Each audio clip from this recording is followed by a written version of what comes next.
Oh, heyo. Welcome to the streamo. I'm gonna leave the Donkey Dong music on, just, for flavor text. For good old flavor. Welcome to Sprite Review. So, back in the day, I and a bunch of other my friends used to go to a forum called Bogleach.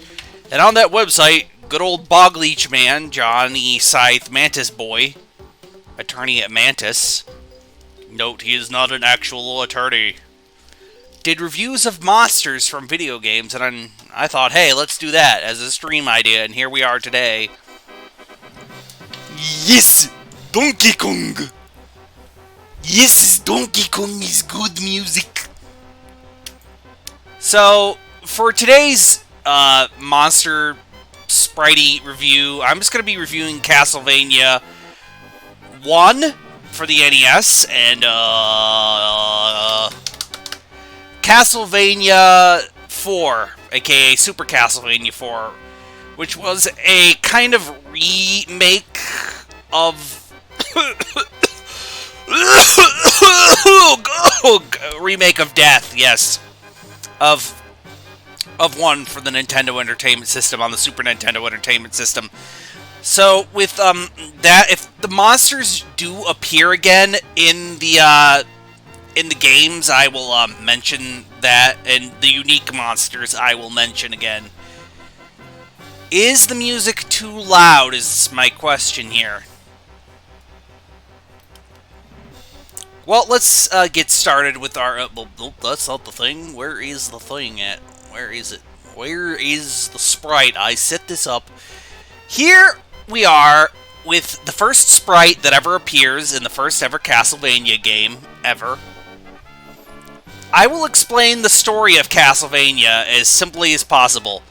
Every 100 years, the followers of Dracula raise him from his grave, and he decides, fuck you, God, and fuck you, humanity. I'm gonna kill all of you. And it's up to one of the Belmont clan to put Dracula back in his grave so he doesn't kill us all. The end. That is the plot of basically Castlevania in a nutshell. And here's our first ever Belmont, who suffers from the Belmont knee syndrome. Good old Simon Belmondo, or Simon Belmont. He is always wearing his little leather thing. He looks very Conan-like in this game. I'm going to show you what he looks like in Super Castlevania 4, so you can get a kind of comparison between the 16-bit and the 8-bit versions of Simon. As you can see, 16-bit Simon didn't skip leg day and looks even more Conan the Barbarian-like. Like, he looks like he belongs out of a fantasy novel from the 1930s, this version of Simon. And the 8-bit version of Simon, of course, looks the same. I had a thought just occurred to me. Should I be playing the music from the games that I'm reviewing? Shouldn't I? Let's do that.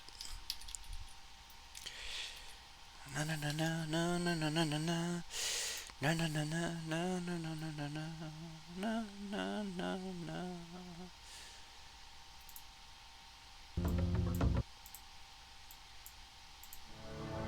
There we go. Now we're on Super Castlevania 4 soundtrack.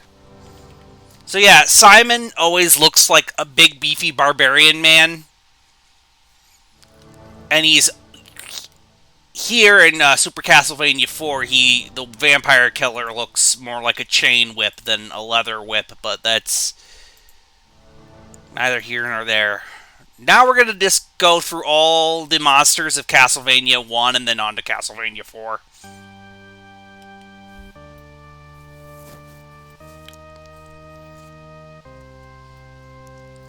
I just have to remember what monsters come first in Castlevania 1.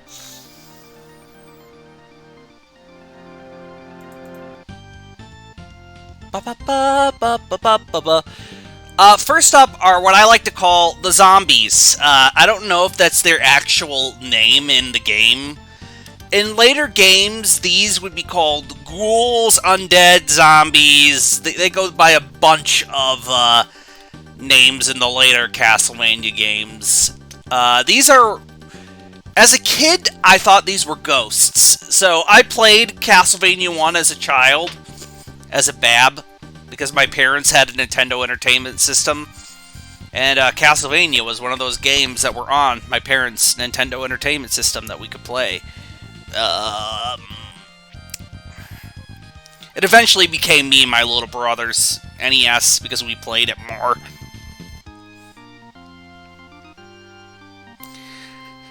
Because I thought these would be their ghosts because of like how they're sheet shaped. Like Bab me thought these were sheet ghosts with like spooky skeleton masks or something.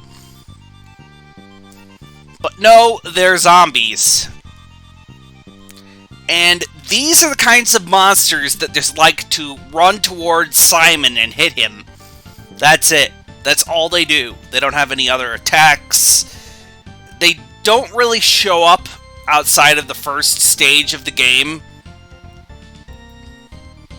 In Castlevania 1 and later games, they show up in everywhere, but mostly in the earlier stages of the game's earlier areas. And yet again, they still remind me of sheet ghosts.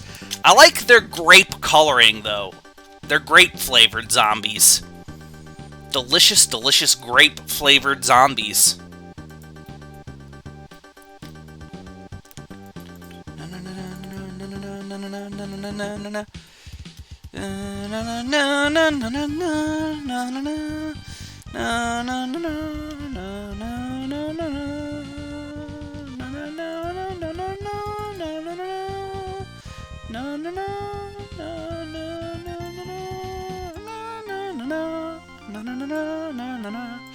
Next up are the cats. These are called panthers in the instruction manual, I believe. I really didn't have an instruction manual. I didn't keep them back in the day, so yeah, there's that. I don't need to be instructed, except for the times that I did. The cats in later games are replaced by dogs, which makes sense. I think these might actually be big black dogs. Hello, Igby. Welcome to the Castlevania Sprite review. Let me start from the beginning, I suppose, again, and we'll get back to wherever. So here is the basic plot of Castlevania 1. Every 100 years, the followers of Dracula resurrect the bastard, and he wants to kill all of humanity because he's a dick. There we go. Go defeat him. The Belmont clan. And for our first ever Belmont, forever and ever, amen, is good old Simon Belmont. He suffers from what I like to call Belmont knee syndrome. For those of you who do not know, Belmont knee syndrome is a term I refer to where you can't really control your jumps in midair, and all the Belmonts suffer from it. He looks like a big, beefy barbarian boy. How was your day today, Igby? Look at this big, beefy barbarian boy from the NES.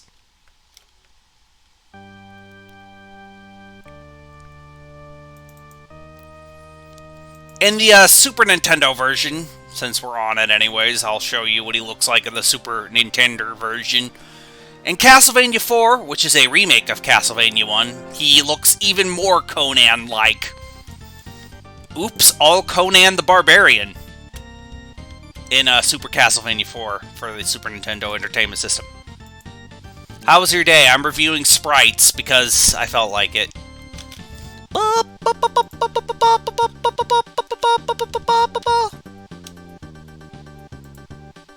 Next up are the zombies. Yet again, as a child, I thought these were sheet ghosts with spooky skeleton masks. And that's what they still look like to me to this day. They still look like sheet ghosts. But apparently they are zombies. They are just your typical Zambobos. Your typical Zambabis. And they like to bum rush Simon.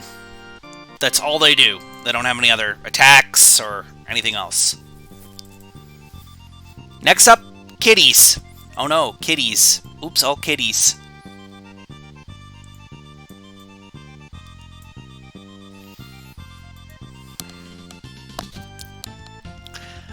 These are the black cats, aka panthers. In later games, they are replaced by big black dogs. What they like to do is pounce on Simon, and they only really ever show up in the first stage of the game. I don't think that the cats ever show up again, so they're kitties.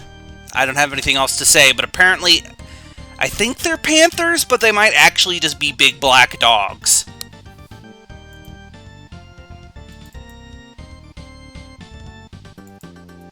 Next up are probably the most common enemy in any Castlevania game outside of skeletons, the bats. The bats do have a different colored variant in one stage that I couldn't get a picture of. I'm sorry. But these are just your regular old vampire bats that you would see in, you know, any kind of vampire movie from, like, the 30s with little strings on them, if you know what I'm talking about. I'm sorry. I apologize. Yes. Yes, He-Man! Ah! Yes, and they're bats. They're bats out of 10, chat. Chad, I'm sorry.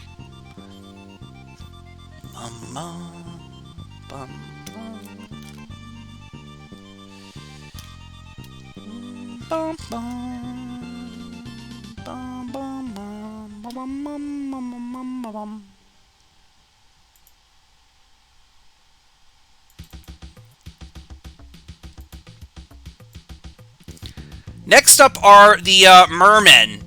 Now, the mermen do show up in later stages, and they're kind of a dick. So, the mermen will pop out of the water and like to shoot fireballs at Simon. Now, the big problem with Castlevania 1, and the mermen don't demonstrate it, but I'm going to talk about it because I feel like it, I'm sorry, is that Simon will get knocked back if he gets hit. And that sucks when you're platforming, especially when you can't control midair with your jumps. That is the big problem with Castlevania 1 that makes it feel bullshit difficult instead of fair, but there's one part of Castlevania 1 which we will get to when I talk about it. I'm sorry. And yet again, these remind me of the creature from the Black Lagoon or something out of Hammer Horror. A lot of Castlevania 1's designs and overall aesthetic really does make me feel like it was inspired heavily by 30s and like 50s horror movies from you know, Universal and Hammer. So a lot of the creature designs really do feel like something out of Hammer and Universal. This guy, the merman, really does remind me of the Gill Man, or aka the creature from the Black Lagoon, only he's cherry flavored. Only he's cherry flavored. He does show up in other games, and we'll get to the other the Super Castlevania version when we talk about Super Castlevania.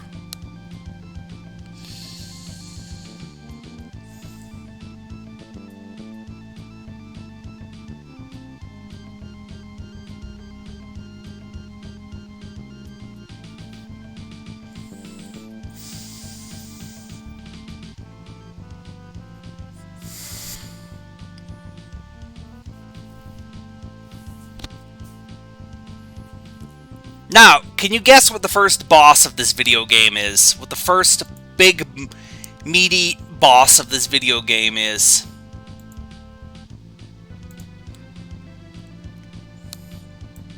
I'll give you a hint. It's a giant fucking bat! The giant bat in this game does show up as an enemy later on in other stages. Towards the end of the game, he shows up as a common enemy. And that is the only boss in this game that shows up as a common enemy in later stages. This giant vampire bat. Now, generally speaking, you want to get the axe for him. This is like the only time that the axe sub-weapon is any useful. You just want the holy water. You want the holy water for this entire game for one reason. So, due to the NES's sprite limitation, you could actually cause enemies to slow down and stand perfectly fucking still and frozen if you spam the holy water enough in this game. Due to the NES's sprite limitation, which makes boss battles a lot easier in this game. And yet again, I'm getting a very, like I said, Hammer 1950s horror. Like, I could see this giant bat be a puppet in some sort of 1950s B movie, in my humblest of onions. No Pokemon today. I am sorry. I apologize greatly on behalf of me. I'm sorry.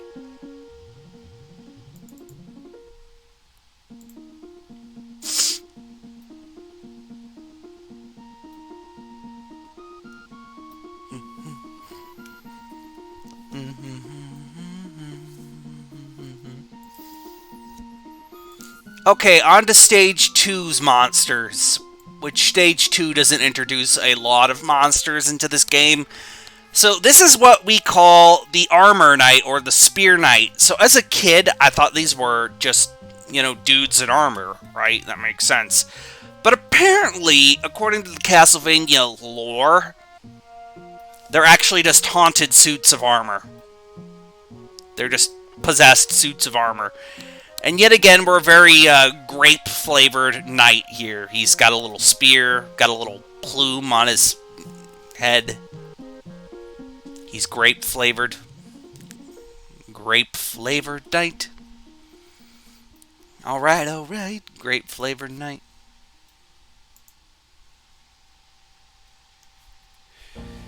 What are the next? What was introduced after this Spear Knight?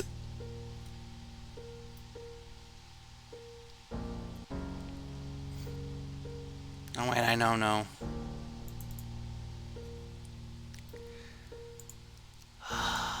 Yes, big, massive. Here are the enemies that everyone knows and everyone hates.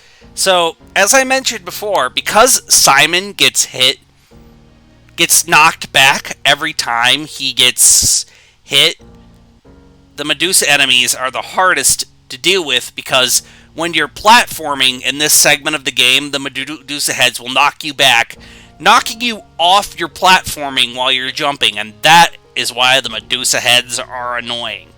The Medusa heads are the only time I recommend using the stopwatch sub-weapon, because it freezes them in place.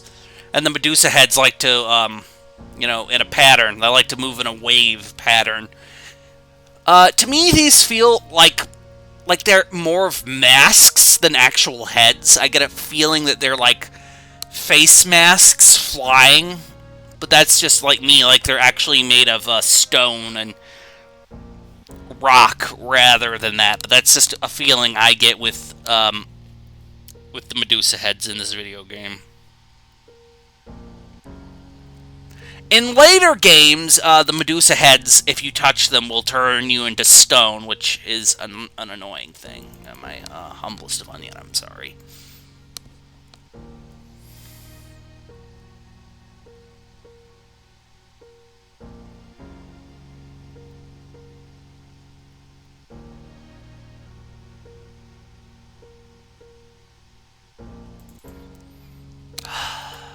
Next up are the ghosts.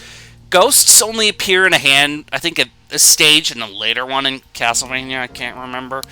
But they're ghosts. They are apparently ghosts, but to me they always looked like, I don't know, screaming on fire skulls, but apparently they are ghosts that you can kill with your whip, because Castlevania is like that.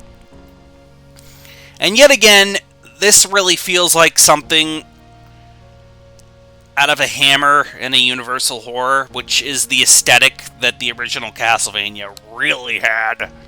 Later Castlevania games get a little more whackety-schmackety-do with their Rogues Gallery, but the Castlevania 4, which is a remake of 1, I've mentioned this before, I'm sorry, I apologize, is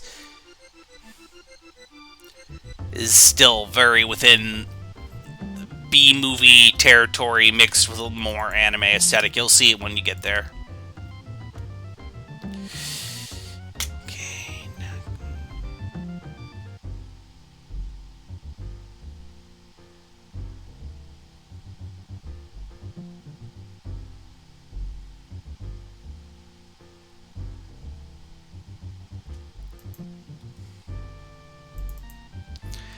This is the final enemy introduced in the second stage. These are crows. As a kid, I thought they might be like just hawks or birds, but apparently they are just crows. And yet again, we're getting a very old gothic horror feeling from the original Castlevania. They do show up in later stages, and all they like to do is swoop at Simon from their perches. And yet again, the holy water is the best damn weapon in this video game, due to the fact that it freezes monsters thanks to sprite limitation.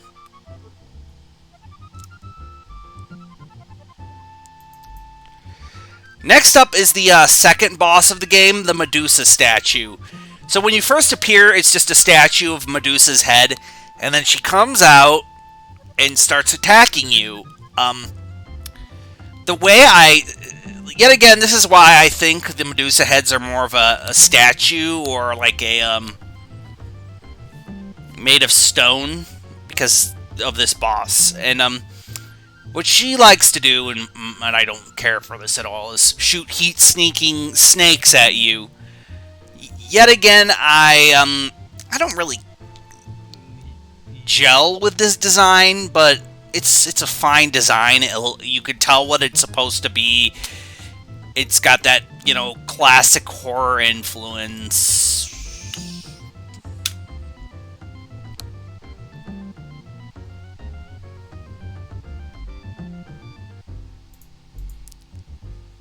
Next up is the second to last enemy. Oh, wait, no. We have a few more enemy types left. Sorry. Are the Fleamen. These are also called the Hunchbacks. They're tiny little bearded bastards who love to jump all around and attack Simon. In later games, they throw knives at you, making them even more annoying. I get a real 1920s horror movie villain from these guys. Like, I could imagine seeing this little bastard jump around in, like, a silent or early horror movie, That's just of my opinion, though. And I do not like these eyes. These guys do show up in later stages. Now we're getting to the part of the game which gets real bullshit.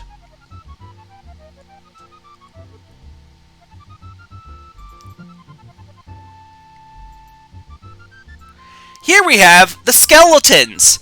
The skeletons are one of the most common enemy types in all of Castlevania, and they really do make me think of, like, the unclothed versions of the zombies, just because of the way their bodies are. And what they like to do is throw a bone at you.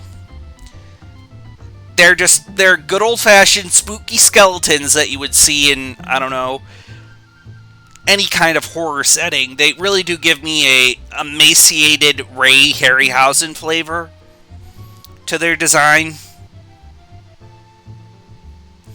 In later stages, there is a red variant called the Red Skeleton, the new cherry-flavored skeleton. Now, the only difference between the red skeletons and the normal skeletons is that they don't throw bones at you, and when you hit them, they will collapse into a pile of dust, right? And then that pile of dust will reform as a skeleton. In later games, I think you can kill them by turning them into stone, if I remember correctly. If I'm wrong, sorry about that. I apologize. But these are, basic Skeletonios.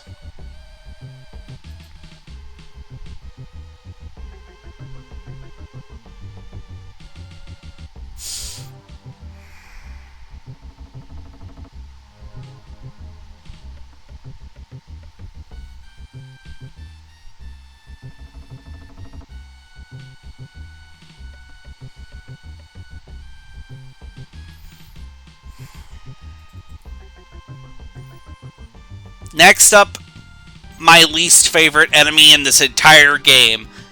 Gondor needs your aid, giant eagles. Why the fuck are you dropping fleamen on Simon?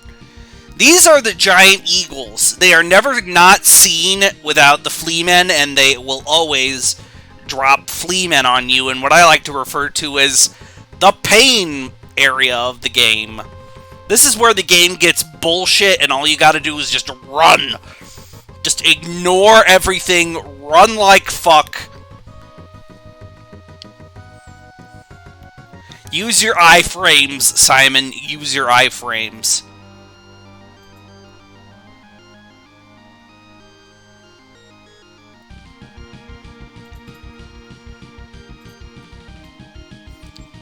Here are the skeleton dragons. They're probably my favorite monster design in this game. I just really like this design of this skeleton dragon. It likes to shoot fireballs at you.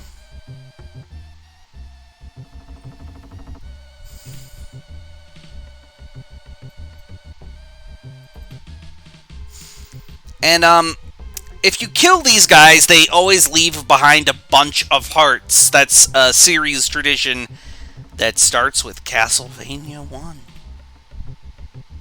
And I think I forgot to show you the Bone Tower enemies.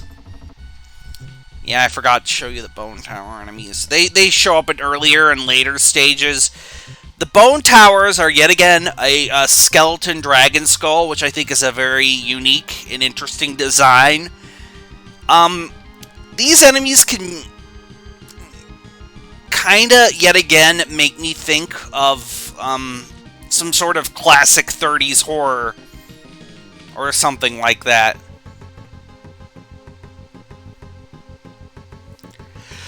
Especially with the way that they are designed,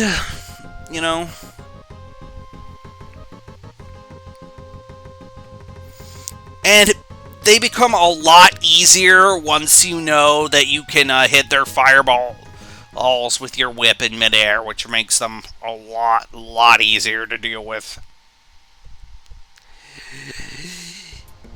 Now it is time for boss number 3, my least favorite boss in all of Castlevania. I do not care for this boss at all, in fact. I dislike this design. It is the two mummies. 2 scoops, 2 mummies. All they like to do is shoot fucking bandages at you. And they don't really look like mummies to me. They look like fat guys wrapped in toilet paper. Or the Michelin Man. I'm getting a very Michelin Man vibe from the design of these mummies, right? He looks like the Michelin Man to me. That's just my opinion. I don't care for this design. I don't like the 2 mummy boss. It's 2 mummies. Woo! But yet again, it's going with the hammer horror aesthetic of this video game.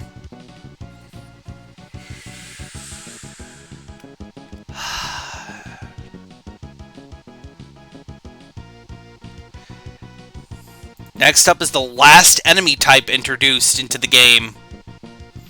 especially in Castlevania 1, which is, there's not a big rogues gallery in Castlevania 1. These are the axe armors. They are, yet again, possessed armor. They're not people in suits, which I thought when I was a kid. Yet again, I'm getting a very classic fantasy, classic horror movie vibe from these guys.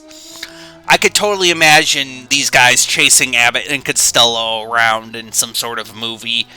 I do like their big old beefy shields that they're holding. I always thought that was just a nice, touch. Also, my brain might be poisoned, but they look like buff Among Us's. Especially these versions, they look like big beefy Among Us boys. Beef!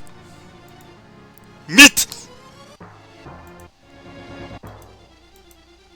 Hit!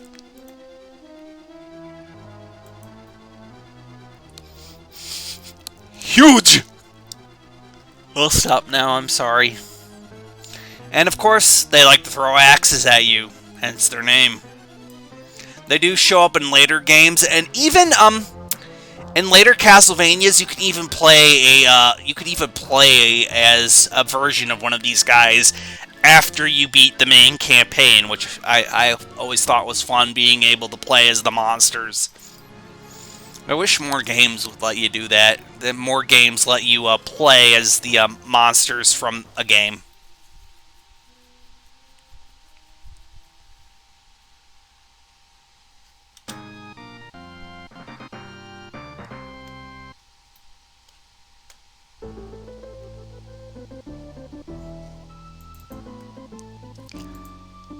Here's the other boss. Here's boss. I can't remember. Let me see what I have him here. Boss number 5. You may like your Burger King foot lettuce. You get the idea, joke. It is the Frankenstein's monster and a hunchback. Good old Frankie likes to just hit you if you get close to him, and the hunchback shits fireballs and jumps around, and I hate him. We hate the Fleamans here. And yet again, I'm getting a very classic Universal horror feel from the design. He does show up in later games, and his design varies, but this is just classic Universal horror brand Frankenstein monster.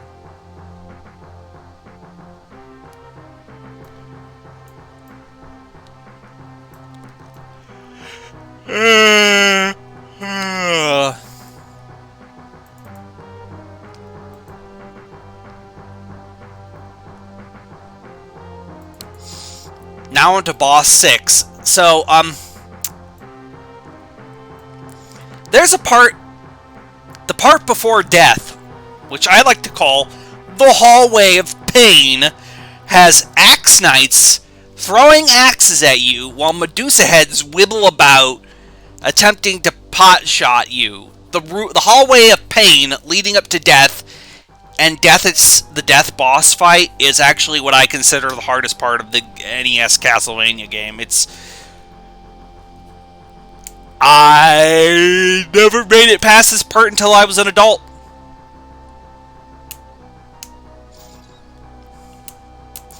And Death, yet again, gives me a very classic horror vibe in his design.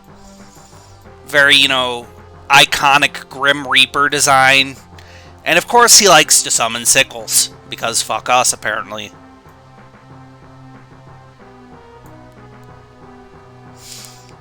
Death is usually the second to final boss in every Castlevania game. That's just tradition that this game started in.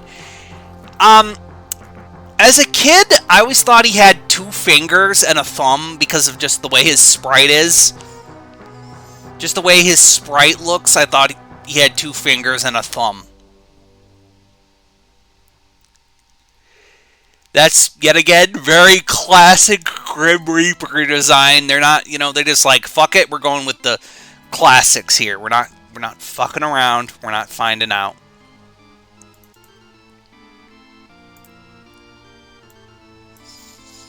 Now, for the final boss of the original Castlevania, it's good old Coculok himself. It's good old Drac.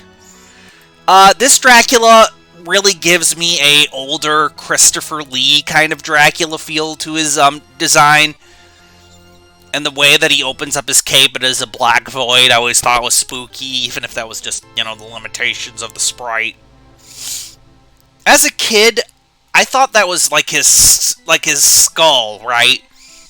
His skull and his brain showing. That was just me as a kid, though. But apparently, no, it's just his hair and his old man face. But apparently, no, that's not his skull.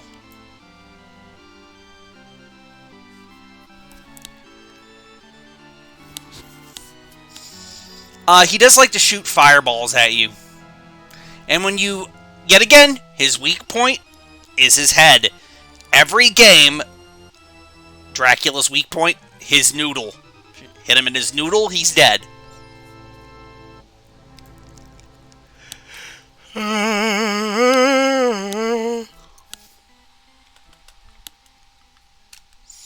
Then we have his second form, which is the good old Cookie Puss monster, the good old evil dragon Muppet. This is like the only boss that I think looks like a Muppet or some guy in a really weird dragon demon costume. He kind of makes me think of King Koopa from the Mario Brothers Super Show, right?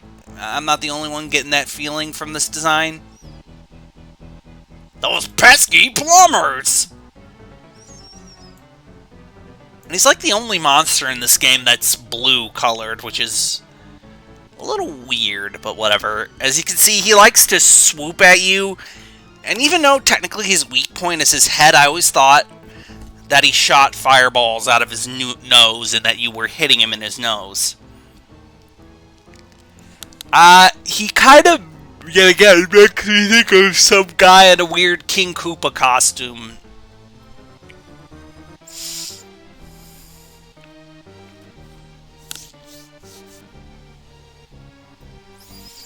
And that is all the monsters from Castlevania. The original, anyways.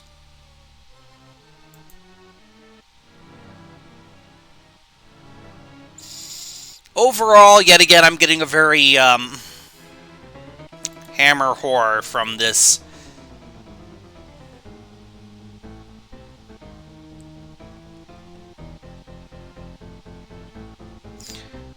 Okay.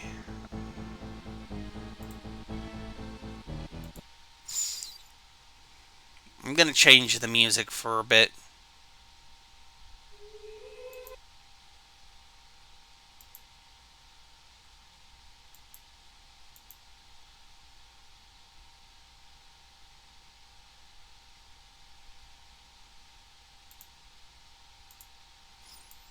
One moment for a second.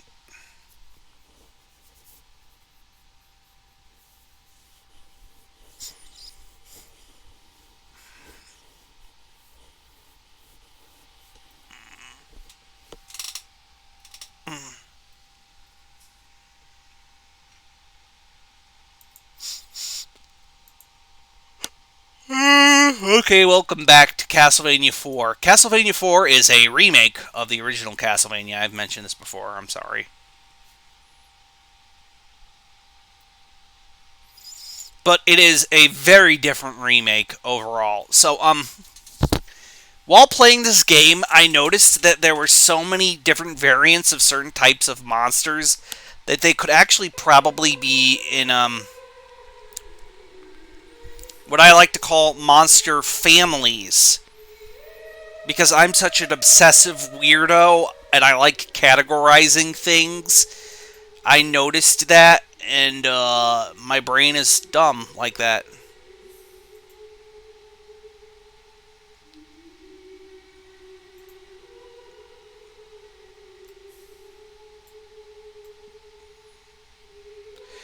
So for our first skeletons in the skeleton family, they're the first monsters that show up. I wish I could show you my cursor. Is there any way I could show you my cursor?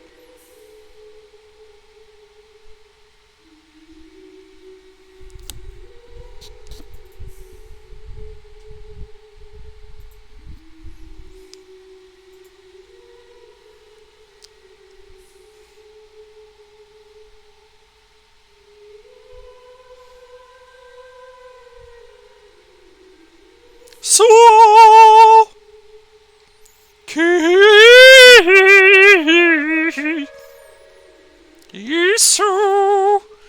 So the first skeletons that first appear are these normal skeletons. Yet again, I'm getting a very Harryhausen feeling from this, a very classic horror. And the original skeleton variants like to throw bones at you. Eventually, you get in later stages, you will get skeletons that like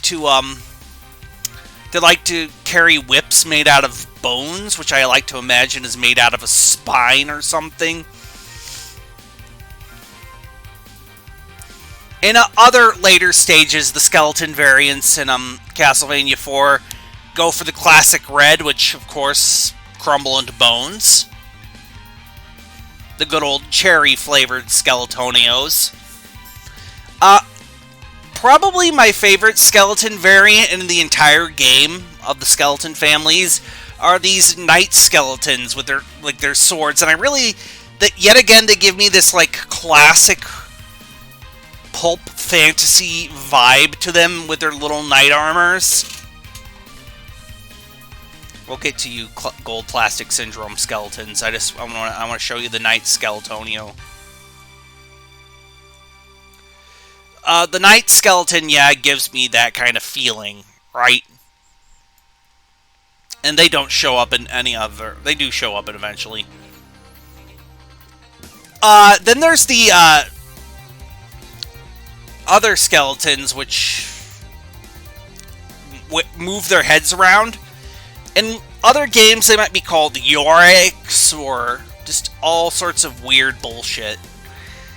I really like the tattered clothing on their design of these skeletons that, you know, carry their heads around. I think that's a fun thing for them to do, but they only show up in later stages of the game, so... And other, the hanging skeletons, they do show up in later stages of the game, and yet again, I'm getting a very classic, like, you know those, like, old-school dark rides where the monster will go, boop, pop down on you and go, blah, blah, blah, blah, blah, blah, blah, at you? That's what these hanging skeletons make me think of. Just, they only ever show up as hanging monsters, though. And then we have the final skeleton variants, well, besides the headless ones, the Gold Plastic Syndrome skeletons. These only show up in Dracula's treasure room, which is towards the end of the video game. And yet again, they make me think of those, like, Transformers toys that were made out of, you know, gold plastic. Sadly, they do not crumble as easily as Gold Plastic Syndrome toys tend to do.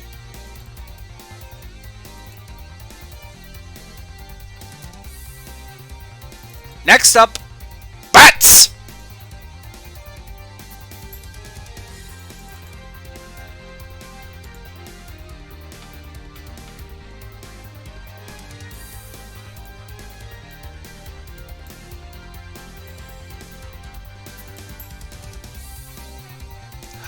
We are experiencing technical difficulties. Please wait while I get this fixed.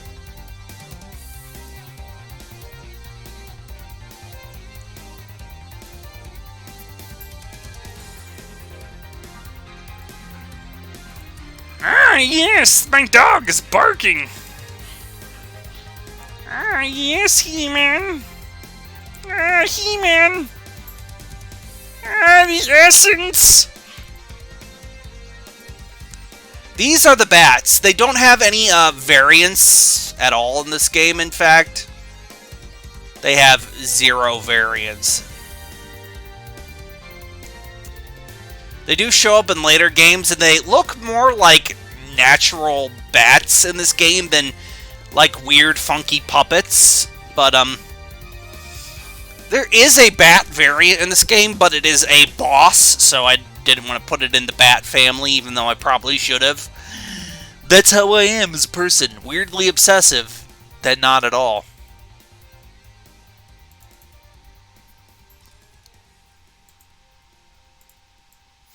Next up are the Bone Towers, which yet again show up in regular Castlevania. These versions of the Bone Towers look more like puppets to me than the other ones. I'm getting a Halloween decoration vibe from these bone towers. They look less dragon-like and more serpentine, in my opinion, in the 16-bit version. That's just me, though. I'm getting a very serpentine feeling, and I probably should have put these in the skeleton family, but I didn't.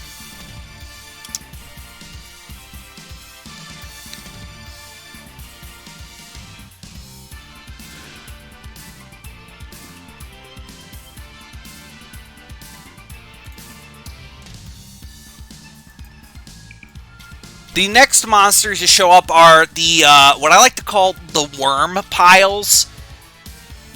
When I was younger, I thought these were like a pile of worms, like green worms, but apparently they're meant to be a pile of snakes. It's meant to be a pile of snakes, and what the pile of snakes apparently do is they like to fall on you, but also they kind of look like cabbage. They also look like a living cabbage plant that has come to attack Simon's booty for some reason. I never really cared for these designs of these worm piles.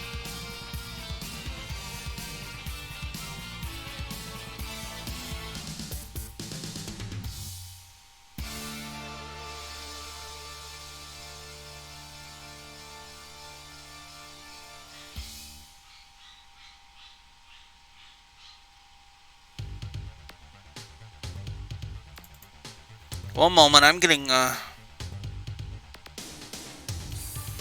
think my dog needs me, so I'll be RB.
Howdy, I'm back.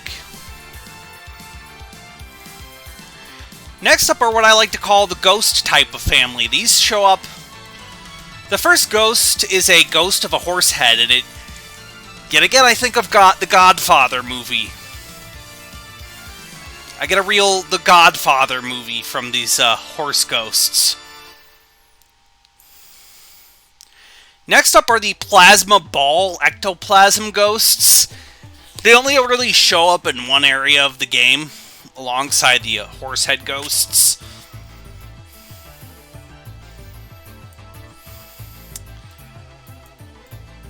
And, I forgot to take a picture of one of these ghosts. It's the, flying skeleton one, which is the,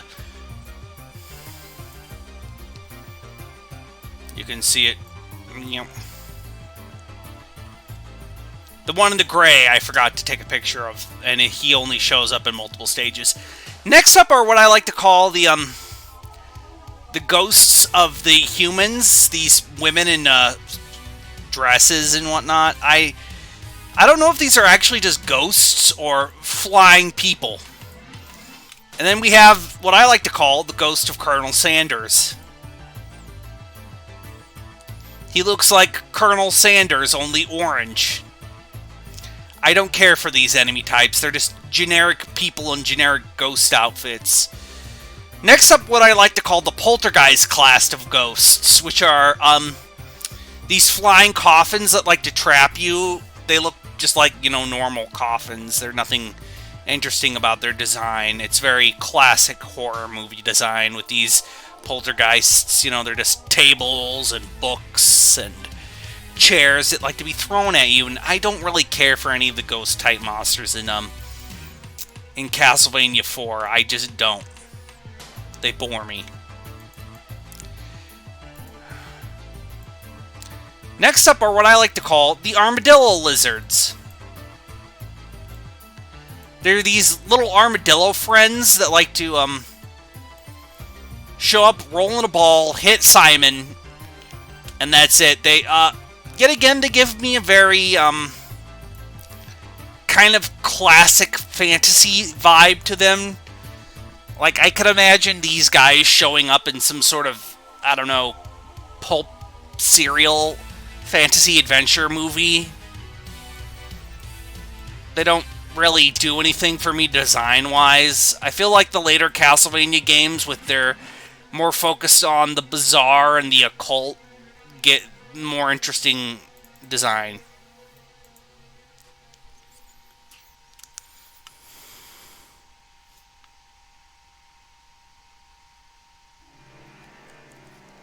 Oh yeah, I forgot to mention these guys. They're what I like to call the club guys. These are a kind of zombie, question mark, that show up underneath platforms or something and just hit Simon with a club. I can't tell if these guys are meant to be rock monsters or dudes that are, like, rotting. I don't really care for their design. Yet again, they give me a very puppet feeling, just the way that they look. They kind of look like they're maybe made out of rock or sewn together dead flesh, I think. I don't know what they're supposed to be. That's why I didn't put them in either the zombie or rockman category of monsters, which we will get to soon.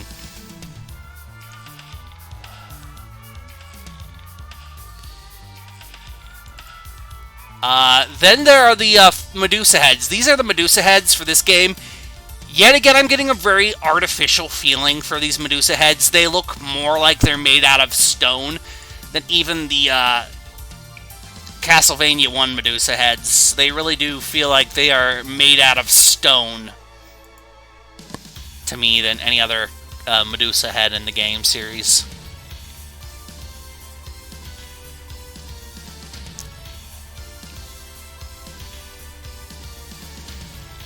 Now on to boss number 1.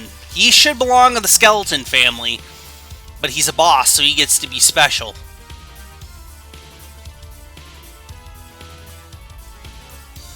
It's the Skeleton Horsemen.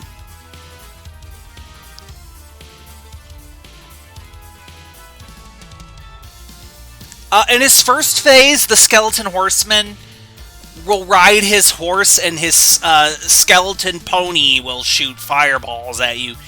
Yet again, I'm getting a very Harryhausen stop animation monster vibe from them.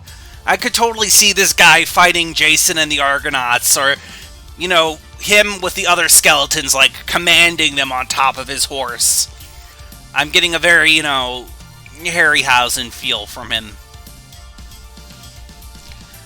The second phase, he likes to, when you kill his horse, he will dismount, and he will attempt to, you know, attack you with his lance, and yet again, I get a very Harryhausen feeling from this guy.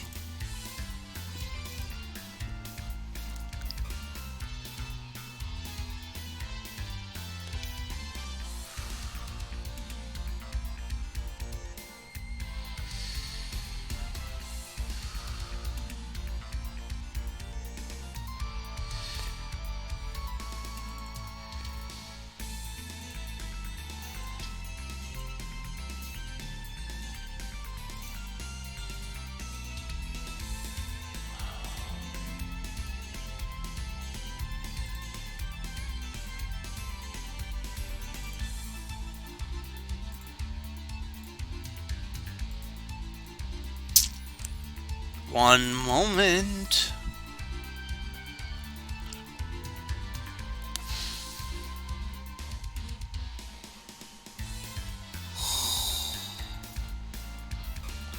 Next up are the giant spiders. Now, they actually first appeared in Castlevania 3, not Castlevania 1, but eventually they do show up in Castlevania 4, the remake of 1, which is whatever.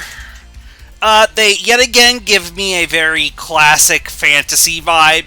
You know, giant animals. That's just a trope of fantasy. And what they like to do is, well, shoot baby spiders at you because that's how they work.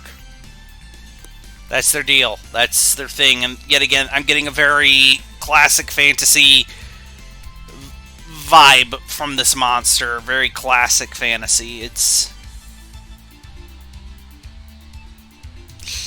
Next up is my least favorite monster in this entire game. Design-wise, I hate him. It's the "Fuck you, Invisible Man!" This is the Invisible Man. You can only see him because he's covered in plants. Oh, what a wonderful idea! Look, let's have a monster you can barely fucking see. And there's his, like, full form in gray, which I just could not get no matter how hard I tried, so I had to steal a Sprite. But I hate the Invisible Man. Design-wise, he's just a bunch of plants floating in the air. I kind of wish they would have gone with like more of an outline or like a classic universal design for the Invisible Man. But instead, they decided to show that he's invisible by covering him with, like, plant matter, which... I get it. You had the Super Nintendo. You wanted to show off its abilities. I do not like the Invisible Man.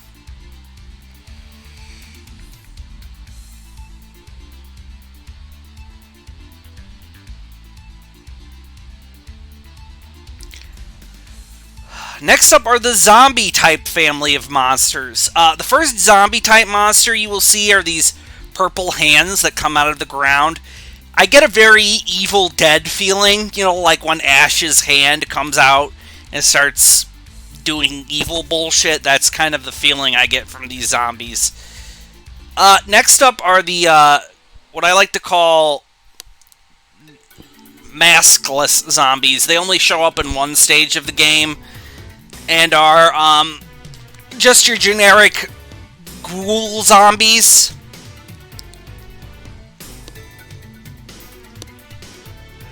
There is a zombie that I didn't get, but he only shows up in one area of the game, and I couldn't get him, and I couldn't find him online, so maybe that's my memory misguiding me. Next up are the floating hand zombies, which are...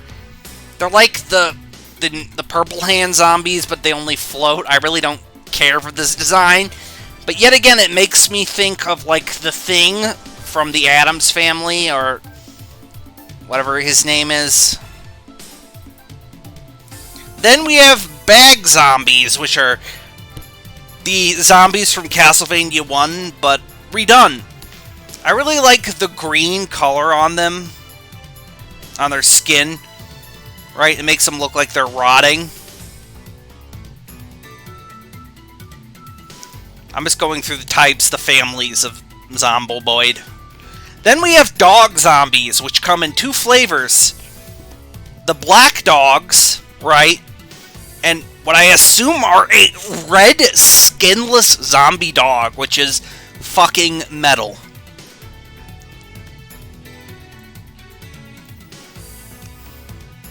I accidentally caught the zombie dog in the middle of an animation. That's why it has different, more than extra legs.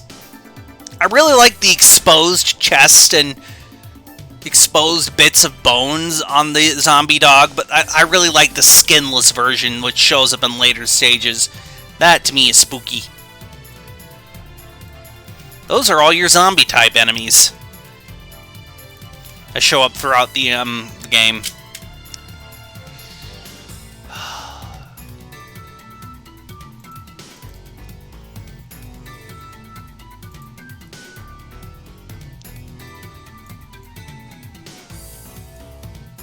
Next up is, I can't remember if Boss 2 is the next up, so I'm just going to show you Boss 2 because I can't remember.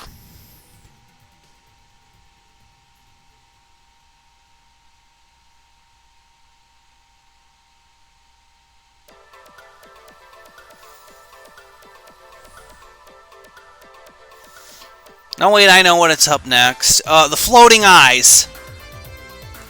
These are floating eyes, which show up in later Castlevania games. I really don't care for them. The design of these floating eyes are just kind of very basic Beyonder or Watcher type enemies. But what they like to do is shit tears of blood at you, which I just couldn't get no matter how hard I tried. I don't care for them design-wise and enemy type-wise. Yet again, Simon has his freaking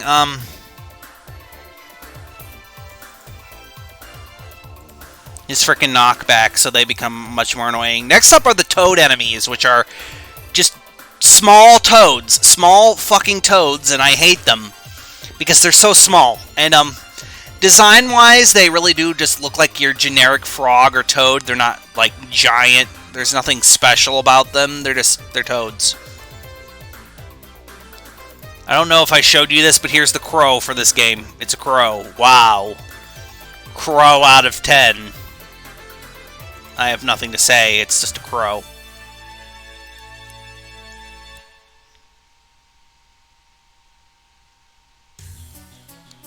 I can't remember what's next. Oh yeah, the Oon. The Oon are a common enemy type in every Castlevania game. Now, what distincts them from being the worm piles is that they are an actual plant that apparently feeds on blood. I don't really care for their design. I feel like they're just filler. Ooh, weed that sucks your blood. Ooh, spooky. Then we have the gargoyle type enemies. The gargoyle only has one variant. Yet again, I'm getting a very, like, puppet monster or guy in suit feeling from the normal gargoyle type enemies. Right?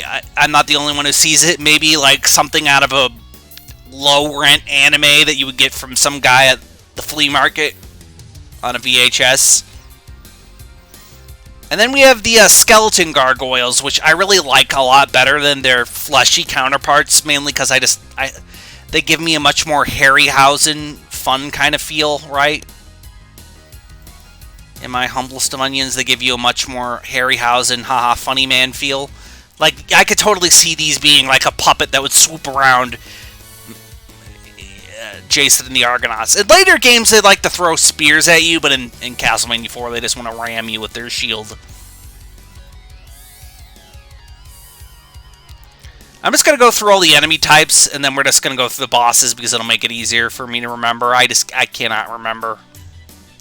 Next up are the bone dragons. I should have put them in the skeleton family. Yet again, I'm getting a stop-motion monster classic horror feel. Castlevania 1, 3, and 2, and 4 all have that sort of design aesthetic. And later games will add in more wacky occult bullshit. And more wacky, funner designs. But the original Castlevania series is much more subdued in classic horror and fantasy tropes than anything else.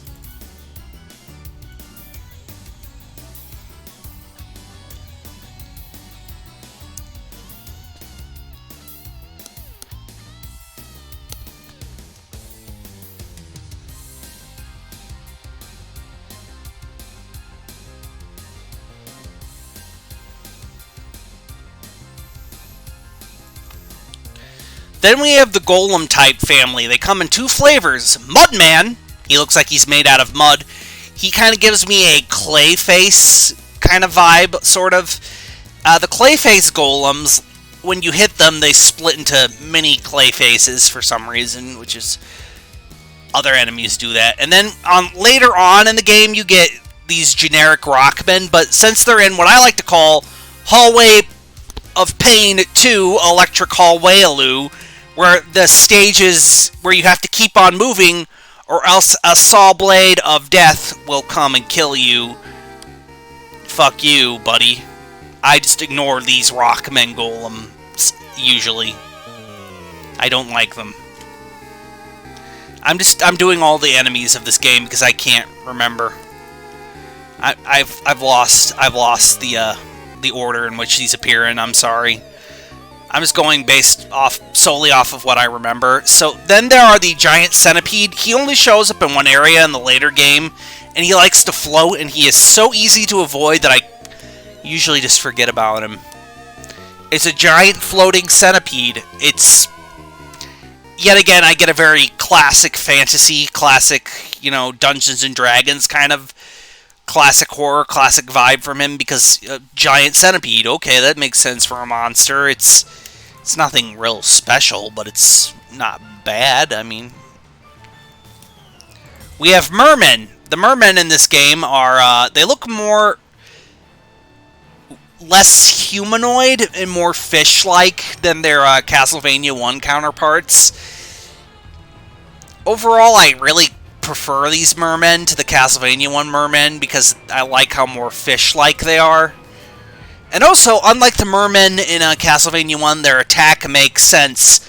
They don't shoot fireballs at you, they like to squirt streams of water, which will knock you down, because that makes much more sense for a water monster to have a water attack than a fire attack. At least in my dumb brain.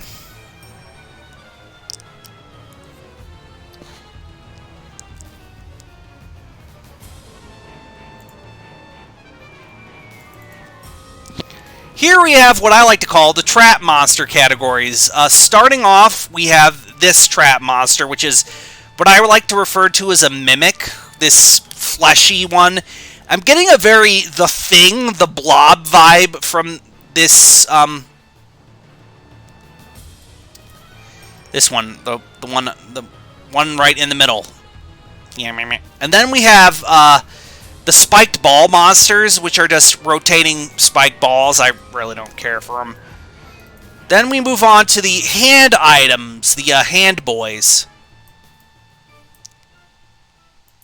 The hand monsters, they make me think of like a cousin of the fleshy mimic ones, but that's just me. Then we have the haunted paintings. I didn't know if I should put these in the ghost type family or the trap monsters, but since they only activate their attack when you get close to them, like a trap, that's why I put them in the trap monsters. And I kind of like this weird, creepy old lady painting that it is. Then here are the living statues. The living statues' eyes will glow, right? I didn't get their eyes glowing. I just couldn't. And what they do when you go near them, they'll crumble into dust, and their rolling ball will hit you. And I don't care for them. And the final trap monster are the rug monsters, which are just... It's just a rug that likes to push you into spikes. I don't care for its design.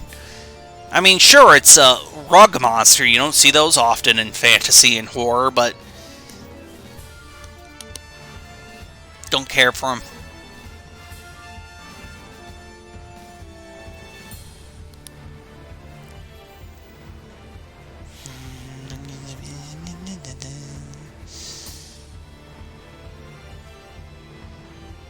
Okay, now, yet again, we're going to the enemies that I dislike, but I like design-wise phase. I like these designs of these enemies, but I don't care for this kind of enemy type. And you'll see why I don't care for them soon. Sorry, one moment. We'll do bosses and mini-bosses later. It's just easier for me to remember the monster types. These monsters are the harpies. I get yet again a classic Harryhausen feel, a very classic stop motion monster feel. I really like the design of these harpies. They look really, really cool. Even though I don't like the fact that they drop these. I have no idea what to call them besides gremlins. These are the Fleamen variants in this game, and they only ever show up with their harpy buddy pals, and I really do like the design of them. They really remind me of something out of like an 80s or like an early 70s B-movie, sort of like some sort of weird knockoff of Gremlins that you would get from Blockbuster on VHS. But they're annoying little bastards is their problem.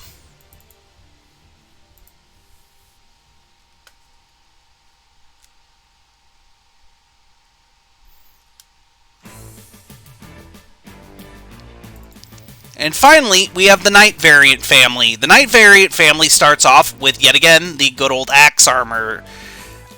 I like this design because it makes me think of very medieval knight, and I wish the shield was beefier like his NES counterpart, but that's just me. But I really like the silver and like light bronze coloring he has. I think that's just a nice touch. And then the other knight variants are the spear knights, which I generally just hit them in the head. So in this game, whereas the first game, the holy water is the most broken sub-weapon. In this game, it is the power of Australian Jesus, aka the boomerang, aka the cross. By spamming the power of Australian Christ at your enemies, you can easily turn most bosses, most monsters into fucking Swiss cheese because it's a ranged attack, and that makes it broken in this game. So, yet again, the power of Australian Christ comes through for us. Now on to bosses and mini-bosses and whatnot. I'll show you boss number 2 now, finally. Boss number 2 of this game is Medusa. I really prefer this design over her NES counterpart. It's not my favorite Medusa design, but this was just probably as close as you could get to a naked woman on the Super Nintendo back here in North America back in the day. I get a yet again classic fantasy vibe from her, and yet again she likes to shoot these cute little snakes that come and boop your noodle.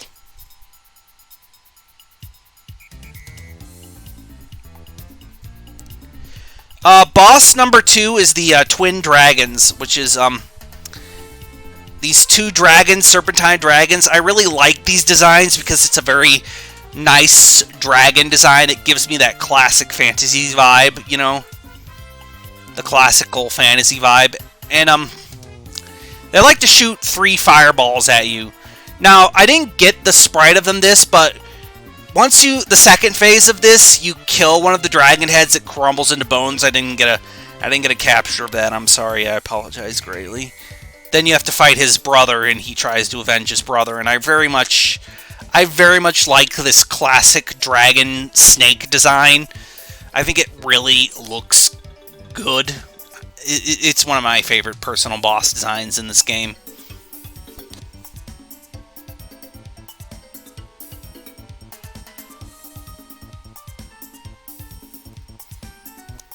Next up is the first mini-boss in the game, which is the Skeleton Ghost. Woo! I really like the vampire teeth on the Skeleton Ghost. I like the idea that this is the ghost of some giant vampire head. I don't know why, but I really like that detail. It looks super cool. And the vampire Skeleton Ghost likes to stick out its tongue, which is kind of grody. But yet again, I really like this because it makes me think of something from some sort of JRPG.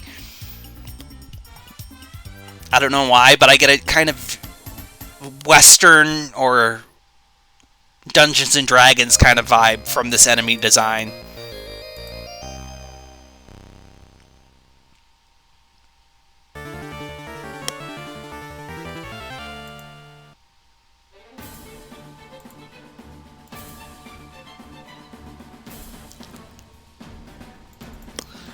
Now, immediately after mini-boss number 1, we get boss number 4, who is a golem. Now, I kind of like this design because, yet again, it makes me think of some sort of Olmec or Aztec or some sort of, I don't know, like, stone idol come to life to kill Simon. I don't know why. I think it's the head. And, you know, he's much bigger than Simon. And he likes to chuck rocks at you. Like so. And then as the boss fight gets further and further, you can see the power of Australian Jesus. He'll get smaller and smaller until he explodes, which I really like. He's one of my favorite boss designs in this game. Just because I think he looks sort of like a living idol. In my humble onion.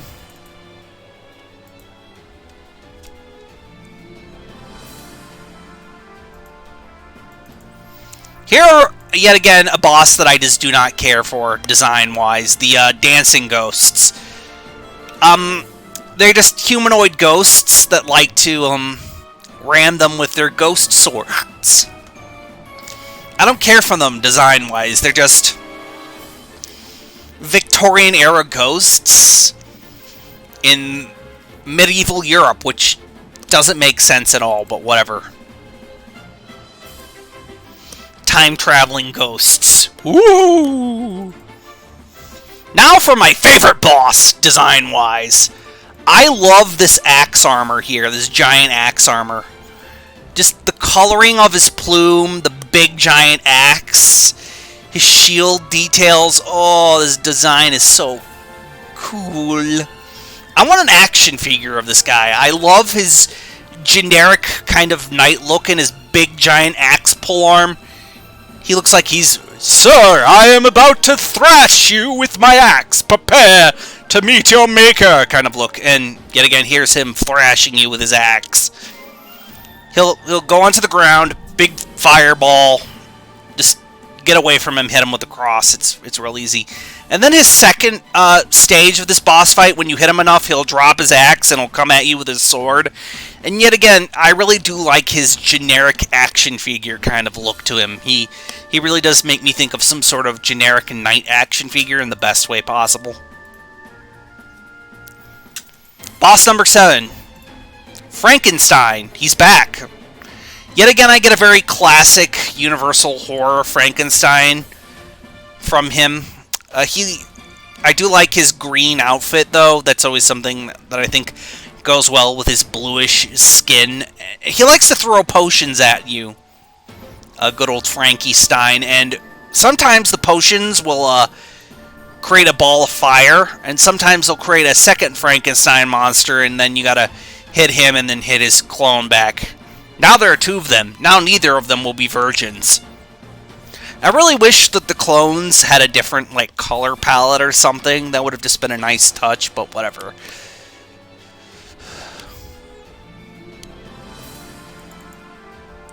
Boss number 8, the Treasure Bat. I really I kind of want to like this design because it really does make me think of like a Dungeons and Dragons monster, like a treasure mimic in the form of a giant bat. But my problem is I kind of don't like the transparency effect on him.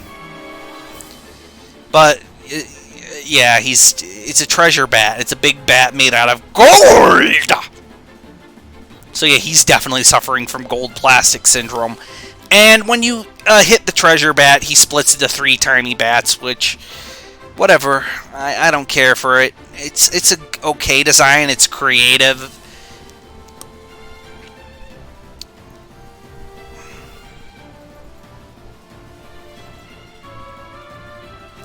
Next up, yet again, my least favorite boss design. This mummy shows up in the clock tower, which usually is a sign that death is nearby. Literally and figuratively.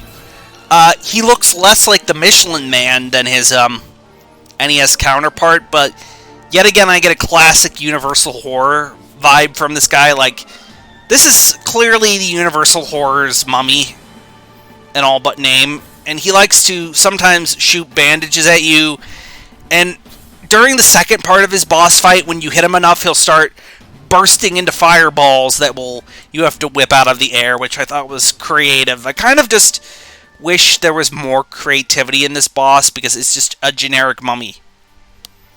I've seen generic mummies in Castlevania. Now it's time for my favorite mini-boss in this entire game, duo. It's Slagora and Gabbin. So, I have to tell you something. So, the fandom, because Slagora and Gabbin always show up next to each other, either in the same room or as dual bosses, the fandom have decided that they are BFFs. The fandom have decided that Slagora and Gabbin are best friends forever. And I agree with this. They're buddies, they're pals, they're roommates, maybe even. And I really love this design because, yet again, it's delving more into occult demons and occult mythology, which I thought was a lot more interesting. And I just like this weird skeletal chicken man design. He really does look like something unnatural in a supernatural way. Like, he should not exist, but yet here he is, this weird chicken man monster demon with his big old spear that he likes to hit you with. And in some games, Slagora and Gabbin will even team up, and he will drop his buddy pal Slagora onto you. During his fight, he likes to stab you, and then sometimes he likes to ram at you when you hit him enough. His spear will break, and then he'll just ram at you with his beak. I really like his design. He's one of my favorite Castlevania monsters. Him and his buddy pal, Gabbin, I don't know how you pronounce it. I'm not even sure I'm pronouncing his name right. Are great! I love him! Next up is his buddy, his pal, his BFF forever, his bestest of pals, Gabbin. He's the second mini-boss. He's the final mini-boss of this game. He is this. I really like him, even though he's a very generic winged demon design. I just like him. I like his generic big bat ugly demonness. Also, the fact that he has his ribs exposed and there's like a glowing core of him. And of course, he likes to shoot fireballs at you when he drops down from the ceiling and attempts to swoop at you. Eventually, you'll hit him and it'll become cherry flavored, and I much prefer his cherry flavoring to his blue raspberry flavoring. But I really like this design. Even though it's very generic demon, generic monster kind of feeling, I like it. It makes me think of something from like Doom or, a fantasy novel or some sort of weird fantasy anime you would get as a kid and you didn't tell your mom where you got it from. It was from the flea market, of course.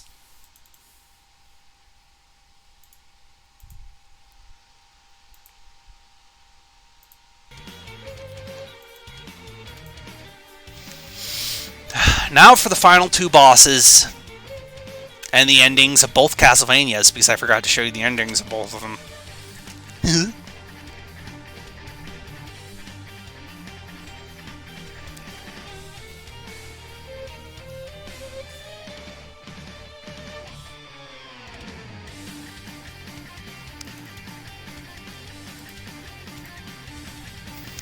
So, yeah, the final part of Super Castlevania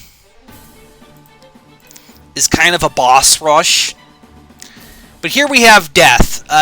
Death doesn't... yet again, I'm getting a very classic look. I really like his colors, though. I like that nice transparent blue effect they did.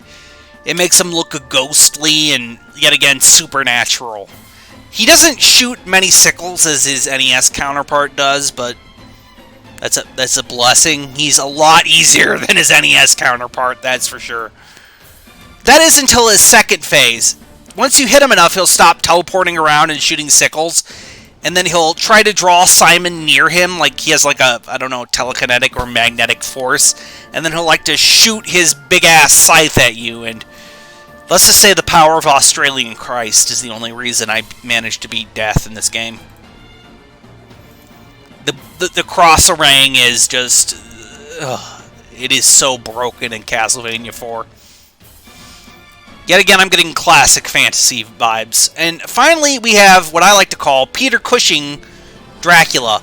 He really does remind me of a Peter Cushing Dracula, even though he has red hair, which Peter Cushing doesn't, but I'm getting a very classic vampire lord vibe from him. Sometimes he likes to summon these, I don't know what you call them, fire ghost skulls. See what I mean? And they're cool. There he is. And sometimes he likes to shoot these purple orbs at you that rain, and if you hit them, the purple orbs, they'll sometimes drop healing items, which makes this much better. And of course, he likes to shoot fireballs and teleport at you because that's Dracula's thing. During the second half, this Dracula actually does not have a second form. I think he's the only Dracula in Castlevania that doesn't have a second form. But he does have a second phase, so when you hit him enough, his flesh melts off and he gets this skull, and he looks more and more what I think a 16-bit version of the 8-bit version of Dracula looks like. I really like this skull face, and I kind of wish this was just his generic design from the beginning, and then we had a second form, but I really like his colors. I like his purple, red, and sort of gold coloring. I think that's really nice coloring. This Dracula also likes to summon lightning during the second phase, which is very hard to predict. Pain. Trust me, it's painful, but with the power of Australian Jesus, we managed to get through.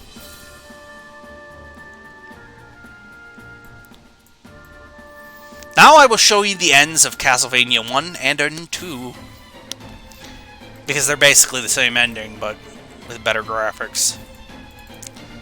Castlevania 1's ending. You just see the castle crumble. Congratulations, Simon, you did it. You put Dracula back in his grave.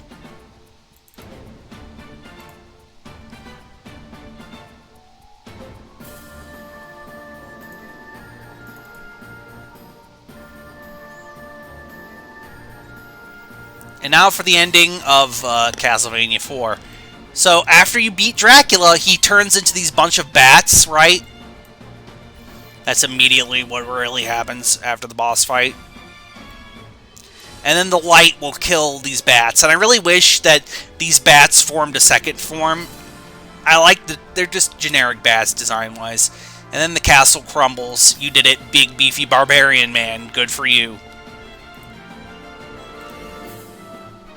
Thus ends the Sprite review stream. That's Castlevania 1 and 4 for you. Overall, I kind of wish we had more out there designs, but I really like them. I really do. I think Castlevania 1, 3, and 2, and 4 all have a cohesive design aesthetic, which is very classic fantasy meets Universal and Hammer horror, with some occult weirdness thrown in. The later games get all sorts of wacky monster designs. Because Castlevania technically takes place in Romania,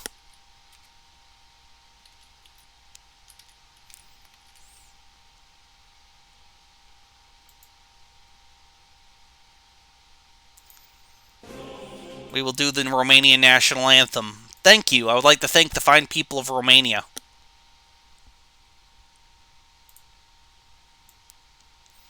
Thank you, Romania. You certainly are a country.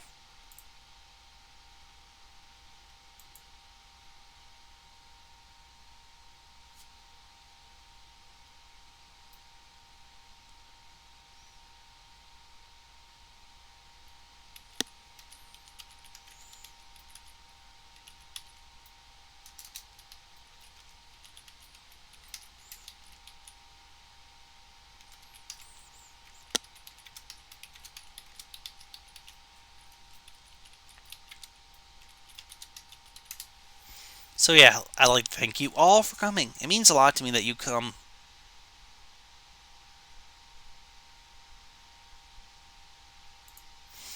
It really does mean a lot to me. So thank you. That's it.